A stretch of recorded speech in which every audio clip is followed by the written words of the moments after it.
Welcome to the Intellectual Freedom Podcast.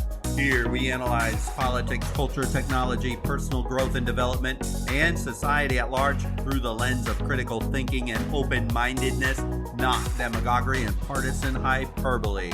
I'm Dr. David Hopkins, humanities professor, your host and guide. So without further delay, let's get started.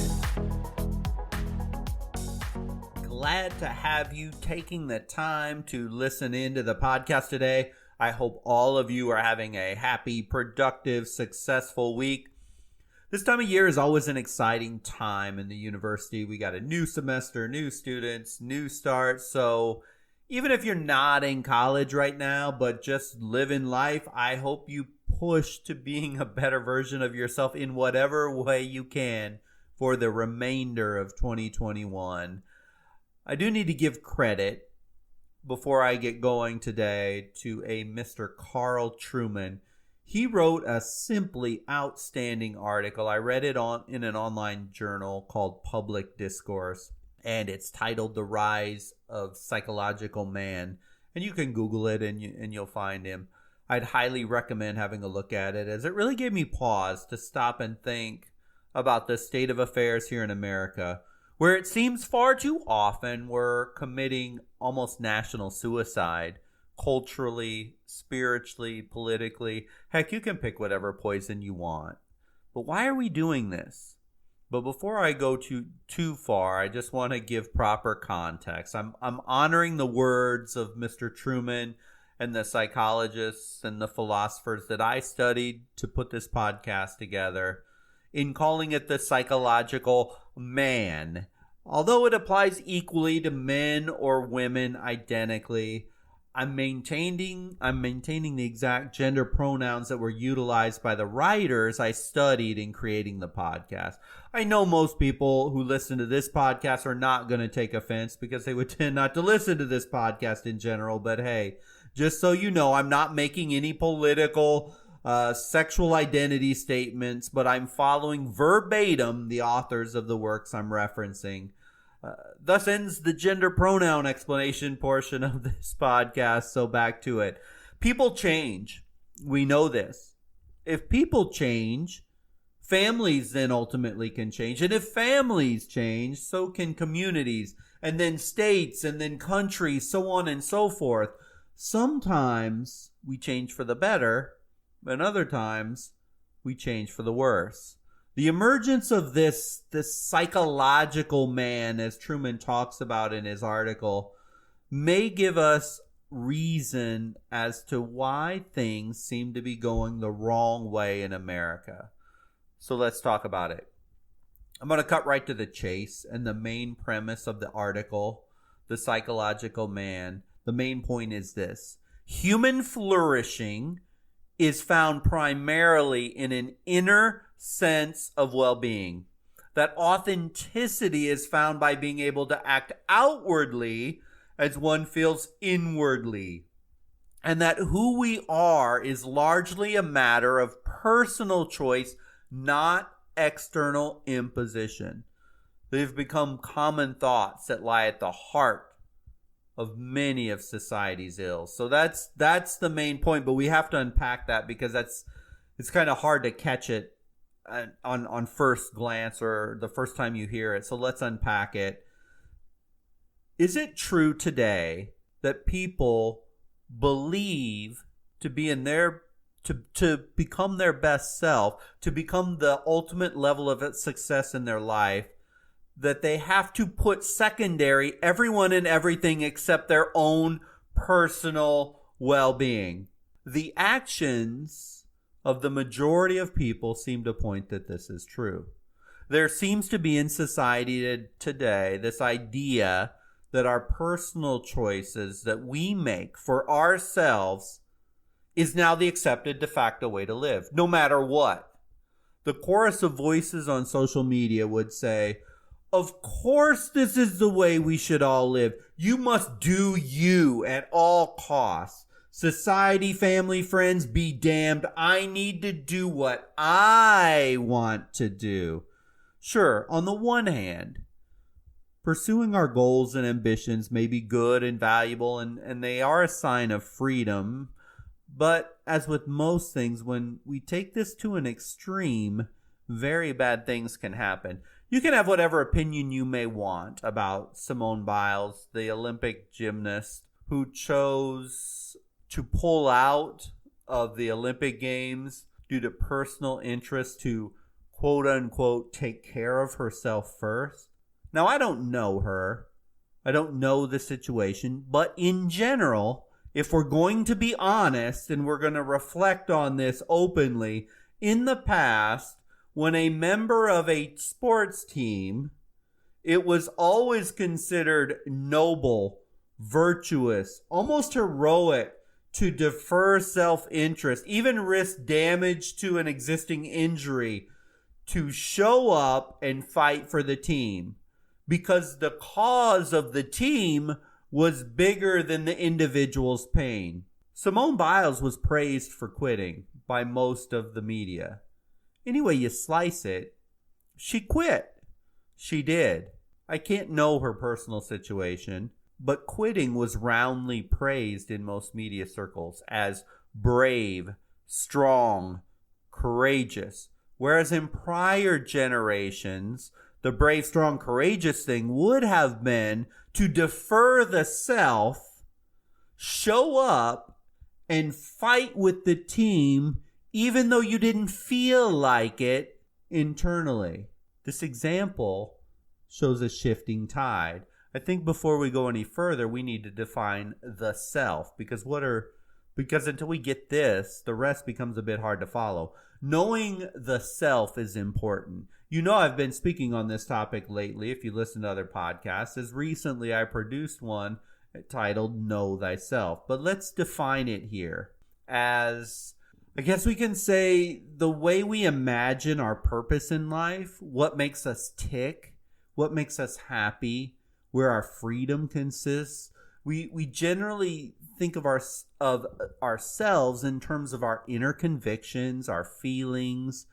We then interpret the purpose and meaning of our lives in line with our inner convictions, the things we see, for example, happiness in terms of that inner sense of psychological well-being. It's not that complicated. This would be how we tend to consider ourselves in the modern context we live today. Notice that definition of the self focuses exclusively on our own inner thoughts and feelings and emotions and convictions.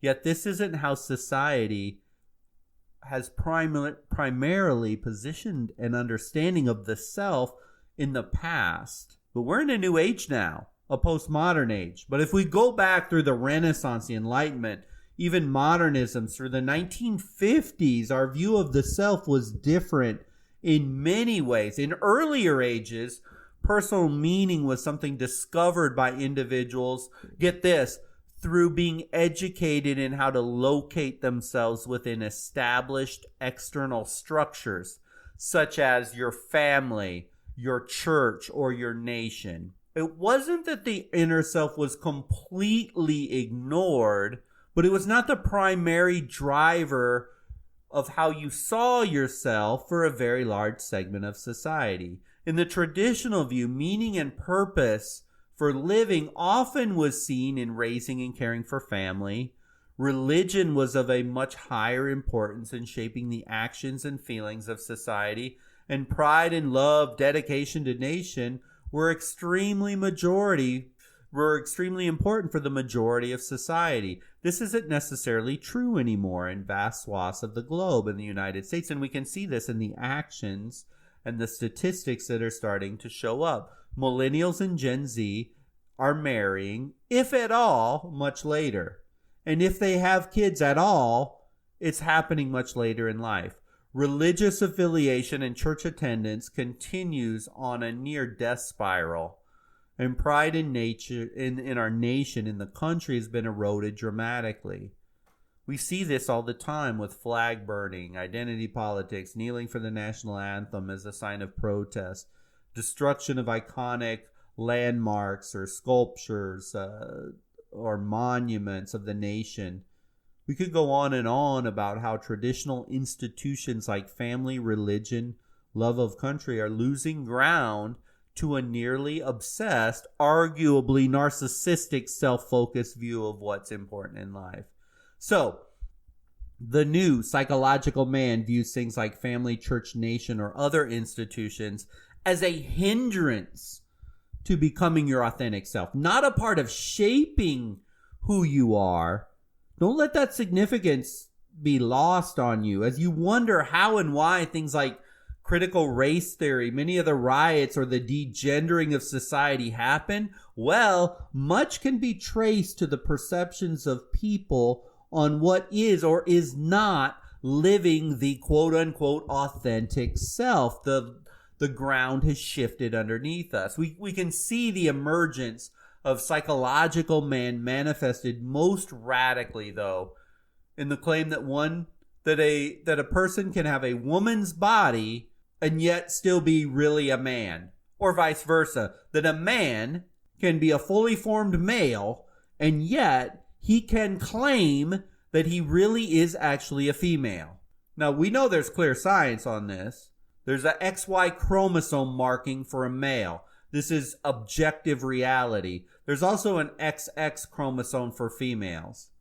The very facts of human biology are being contested. And yes, there are deformities, there are abnormalities, but if we take the overwhelming majority, biologically speaking, we are man or woman. Instead, what's happened is a person's psychological conviction is becoming the true foundation of identity, to which outward biological reality just has to give up or yield. But I don't want my talk to get too small and extreme and focus just on transgenderism, as it can become too easy to just dismiss the change in perception in the postmodern mind and just trick us into believing that all this radical shift that I'm talking about right now is nothing but for a small marginal minority, because the issue is actually much bigger. The sexual identity politics is but one of the little outcroppings of this very profound psychological change that we're seeing in society. The idea that people have the right and obligation to pursue only what they want, or else there is no way to achieve an inner sense of well-being, is a very dangerous place for civilization to go. It's interesting to look back to jobs and job satisfaction in prior generations. There was a period of time where it would not be uncommon to ask, say, a factory worker, for example, about job satisfaction. And you'd get a statement back, something to the effect of, yes, I'm satisfied with my job because my job allows me to put food on my family's table, shoes on my children's feet, and hopefully someday allow them to be better than I was when I was growing up. See, this type of response is striking precisely because it's so outwardly directed. Satisfaction came from giving to other people. It was more common for people's feelings of satisfaction being derived from or coming from what a person did for other people. Many still have this mindset today. It isn't like it has disappeared completely, but working hard for the benefit of others, whether it would be family, community, or whatever external thing, is becoming less and less common. If I'm to be honest, if you ask me the same question about job satisfaction right now today, my answer would be that I find my work satisfying because I enjoy teaching. It makes me feel good to stand in front of a class and talk about interesting ideas. When orchestrating and leading a good talk and discussion, it almost gives me a high. The difference is clear. My notion of satisfaction I get from my job is an inward one. It's directed towards me. It has less to do with my impact on external things and more to do with my own immediate feelings than with the impact that it may have on other external things like putting food on my table. Of course, I like and I need the money to bring to the household for housing and food, etc., etc. But the truth is, my occupation today is a choice I make because I love to do it. I feel blessed that I get to do what I love to do. This is a fact. So I'm not casting any stones here. There are many, many ways I could personally make more money. I've had those jobs and I've made a lot more money than I do, but still my inner drive leads me to teach. Nobody is immune to this inner drive movement. Life is easier in 2021, way easier than, say, the barely scraping by in the 17, 18, even 1900s. So the shift towards an inner focus, since external reality of putting a roof over your head and food on the table in the United States of America, it really isn't a problem for almost all the nations. So it would seem natural that we would move towards a more inner focus. But how in the world did this shift from an external view of serving family, of paying attention to God, loving country, get turned upside down and get us to where we're at in 2021? Well, I don't want to go super academic here, but there were major developments that started as early as the 18th century, and they slowly built to where we are today. And here's just a laundry list. There was a philosopher, Hegel. He put human consciousness at the center of all thought. Karl Marx made economics the demon of control, not an opportunity for those at the lowest class to reach a higher status, but laid the groundwork for distrust in institutions. Darwin's theory of evolution undermined the notion of human exceptionalism, basically by focusing on the difference between human beings and other forms of life. Nietzsche, a philosopher, declared that neither the claims to knowledge nor the judgments of right or wrong could have any true authoritative status in a world, because God was dead. God was consciously removed from any active role in the picture of the universe. Freud made human flourishing in its ideal form identical with sexual satisfaction. It also, and most significantly, made sex a matter of identity and not primarily an activity. After Freud, sex is something you are, not me. It's something that you are. It's not just something you do and act. So Freud, I'm going to pause on Freud for a minute because so much of his philosophy has been proven just completely debunked, but some of his ideas continue to live on. So Freud famously argued that civilization or culture was the result of a trade-off between individual sexual desire and the demands of communal living and social perspective. And here's the kicker. To put it real simply, human beings curb their darkest, their deepest instincts in order to be able to live together in relative peace, diverting the energy created by this repression into culture or civilization, embodied in activities such as art, politics, sport, and religion. Civilized people are therefore doomed to be somewhat discontented because civilization represents a level of repression. There you go.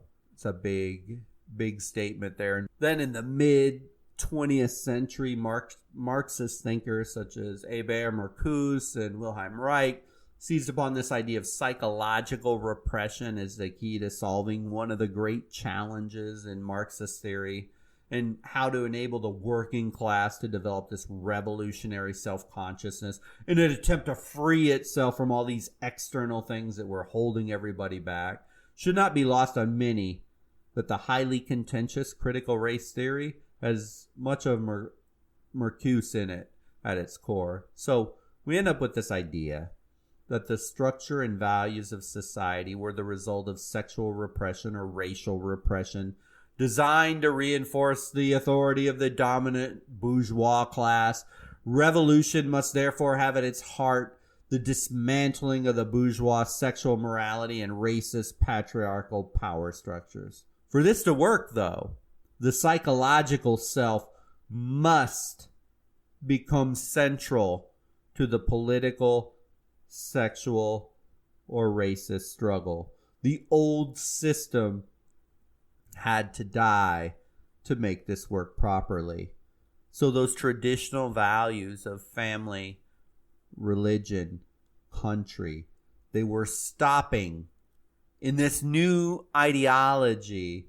They were stopping people from achieving their best self versus a father who says he works hard in a factory to take care of his family, put food on the table, and get a better life for their kids. So, of course, the bulk of the people in the real world, they don't even care about Nietzsche, Rousseau, or any of the philosophers or psychologists. But as much as the real world may mock and hate the intelligentsia in universities or the philosophers or the think tank members, these ideas that they create, they ultimately seep into the real world. So the psychologized, sexualized self has been fostered and reinforced by other cultural influences and patterns of social behavior. The mainstream sexualization of entertainment has served to place sex and sexuality at the center of how people think of themselves. And the political far left has picked up the connections of sexual liberation and political liberation, even racial politics, reconceptualized through the lens of critical race theory, now place psychological categories at the center of all of its discussions. Sure, it does start in the universities, but ultimately it spreads to culture in very real, very tangible ways. The me mindset of the modern world didn't just show up by magic. It's been fostered over time. In short, this new psychological self is in the process of changing everything. While its roots lie deep in history, its full implications are still working themselves out. And this helps explain so much of the fear, the apprehension, the anger, and even a feeling of being on the verge of anarchy that so many people feel as we see this overturning of traditional values and beliefs that previous generations regarded as being vital to a free society. So the question becomes, in the middle of this massive paradigm shift of traditional values where it was noble, good, and honest to sometimes not put yourself first, to subjugate yourself to your spouse, your kids, even your community and society for the betterment of society as a whole. And gasp, you didn't feel slighted, oppressed, or belittled, but in fact found joy, happiness, and purpose in giving of yourself for something bigger than yourself. Or is it better to take this new psychological approach where all systems are corrupt? There is no objective truth or reality except what you think and feel. And we're all slaves to some sort of oppression, whether it might be sexual, racial, or institutional. And the solution is only one. Be true to what you want, when you want it, at all costs. And if anyone ever dare oppose your personal view, well, they must be oppressors of some sort, and thus they don't need to be negotiated with, but rather the barrier, whatever it might be, must be removed or ignored. It would seem, if we take out the drama of the extremes, it would seem the best option, at least to me, would be to thread that needle of cooperation, compromise, understanding. It is the less dramatic, many would say boring path, and I would say at least now, the bulk of society, thankfully, still reside here. In the boring road, I find the best path. The world is one where the individual does not need to be scared, intimidated, or held back from pursuing personal goals. I talk about this all the time on this podcast and with my students.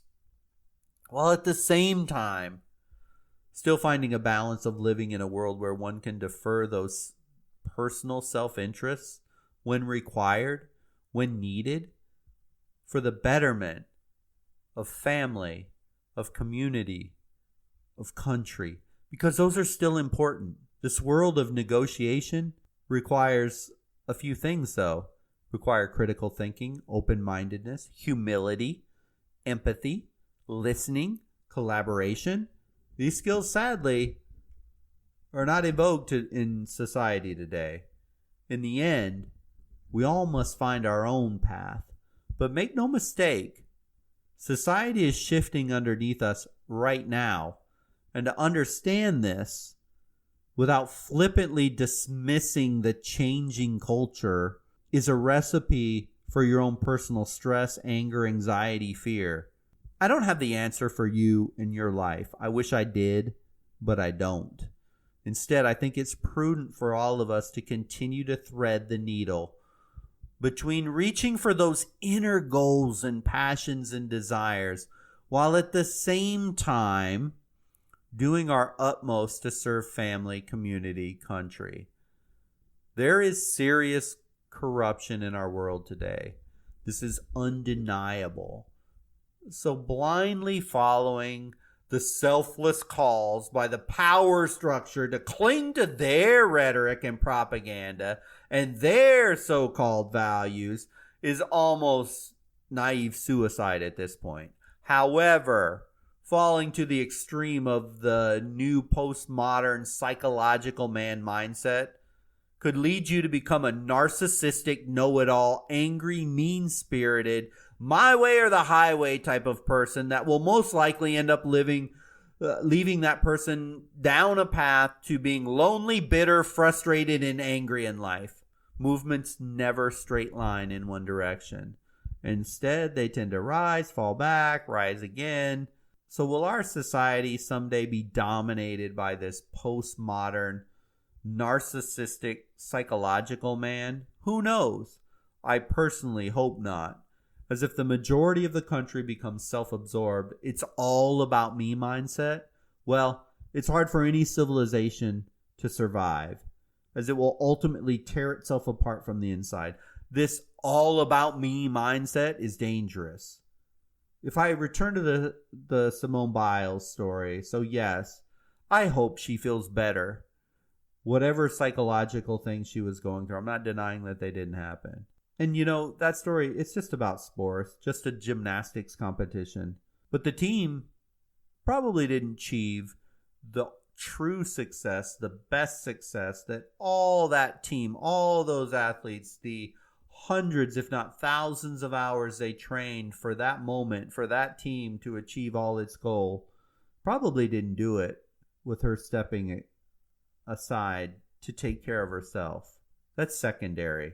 But what happens if an entire nation adopts the me first mentality? Well, first we would see a government that can't operate properly. We're already there with this, aren't we? We see this every day. We're taught where politics seems to all be about personal power or power for the political party. What if that bleeds its way into a military? A military mindset just cannot function at all and defend a country if everybody has this me first mentality. What about a community? What about if in your community today, everybody had the me first mentality, not helping those that need it the most, not being willing to help out, not being willing to follow the rules because, well, they don't feel it's in their best interest. You can just go on, the danger, the intense danger of a me first mentality. And we're seeing it.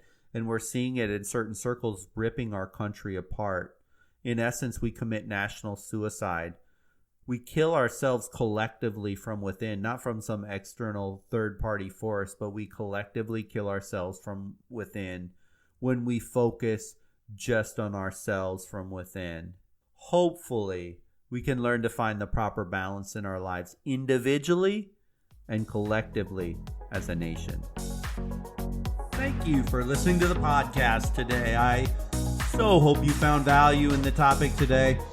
You know, every single day, if we can expand our perspective just a little bit on any range of topic, whether it be about our physical body, intellectual sharpness and perspective, or spiritual growth, then if we stay consistent in the long run, we all become more well-rounded people able to cope with all manner of events in life. I always appreciate you clicking like or follow to this podcast. Generally, a new episode is published every single week. And please, if you have any questions or comments, I would love to hear about them.